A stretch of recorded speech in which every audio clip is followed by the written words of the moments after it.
இடம்பெற்று வருகின்றது. 34 தான் எல்லாமே பிடித்தவை. அந்த வகையில இன்றைக்கு பாத்தீங்கன்னா பொதுவாக சனிக்கிழமைகள்ல கலைகள் பாரம்பரியம் இது சார்ந்துதான் நம்ம பேசிட்டு இருக்கோம். இன்றைக்கு நம்ம எடுத்திருக்கிறது பாத்தீங்கன்னா, ஆமா இது பொதுவா கையில எடுத்துதான் வாசிப்பாங்க. மிருதங்கம் நிறைய இசைக்கருவிகள்லாம் இருக்கு. முன்பைய காலகட்டம் தொடங்கி இப்ப வரைக்கும் இந்த கலை அப்படின்றது ரொம்ப அழகா நாம் எல்லாமே சேர்ந்து அதை வளர்த்துட்டு இருக்காங்க. குறிப்பா அந்த மாதிரி இசைக்கலைஞர்களுக்கு ஒரு பெரிய நன்றி சொல்லி ஆகணும். அந்த வகையில இன்றைக்கு நம்ம மிருதங்கம் பத்தி தெரிஞ்சுக்க போறோம். முதல்ல அதனுடைய சத்தம், அதனுடைய ஓசை எப்படி இருக்கு அப்படின்றத கேட்டுடலாம். பிறகு ஒரு பாடலுக்கு பிறகு மிருதங்கம் வாசிக்கக்கூடிய ஒரு கலைஞருடைய சந்திப்பும் இடம்பெற போகுது. அதனால மின்னலோடு இணைந்திருங்கள்.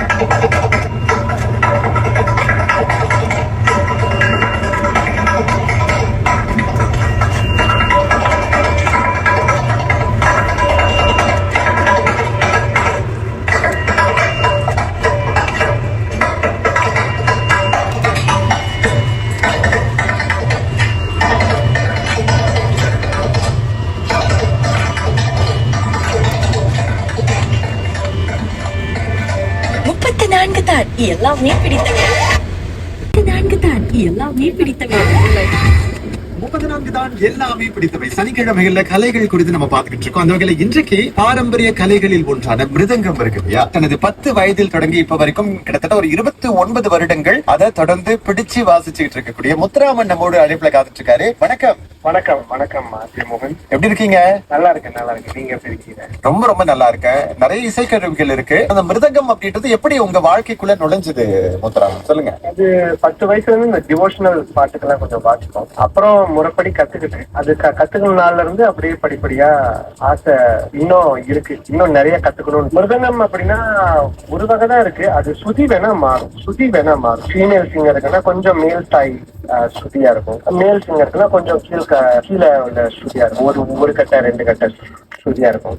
அவ்வளவுதான் மாறும். மிருதங்கம் நம்ம சொல்லுவோம். அதுக்குன்னு ஏதோ தனித்தனி பேர் இருக்கா? மிருதங்கம் அப்படின்னு பிரிச்சு பார்த்தோம்னா மிருக் அங்கம் அப்படின்னா மிருதுனா கிளே, அதாவது மண்ணு.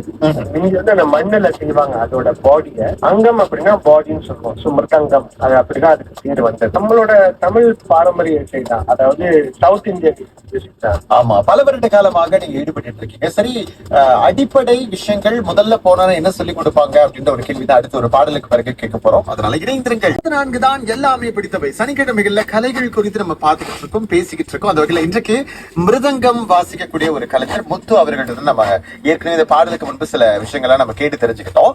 இப்ப புதிதா இந்த ஒரு கலை, இந்த மிருதங்கம் வாசிக்கிறது கத்துக்கிறாங்க அப்படின்னு சொன்னா அவங்க என்னெல்லாம் கத்துக்கணும், என்னெல்லாம் சொல்லிக் கொடுப்பாங்க? முதல்ல சொல்லுங்க சார். முதல்ல அதை கத்துக்கணும்னா ஒரு ப்ராப்பரான குருட்ட போய் சேரணும். சேர்ந்து அவங்க சொல் கட்டுகள் சொல்லி கொடுப்பாங்க.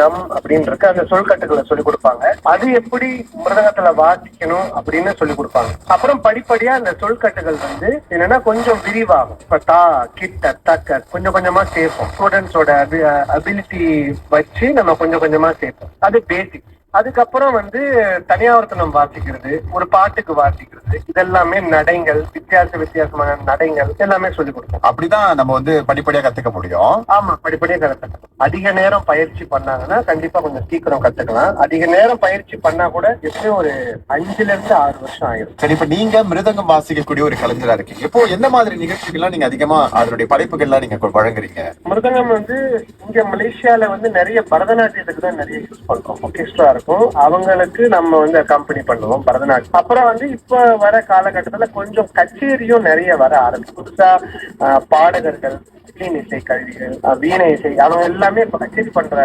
ஆரம்பிக்கிறாங்க. சோ அதனால இதுக்கும் நம்ம கம்பெனி பண்றோம். ரொம்ப ரொம்ப நன்றி. கலையை இன்னமும் வாழுது அப்படின்னு சொன்னா அந்த உங்களை மாதிரி கலைஞர்கள் கையில் எடுத்து அதை வாசிக்கும் போதுதான் அதை இன்னும் நாங்க அதிகமா ரசிக்கிறோம். அந்த வகையில மிருதங்கம் குறித்து நம்மோடு பகிர்ந்து கொண்ட உங்களுக்கு ரொம்ப நன்றி முத்து.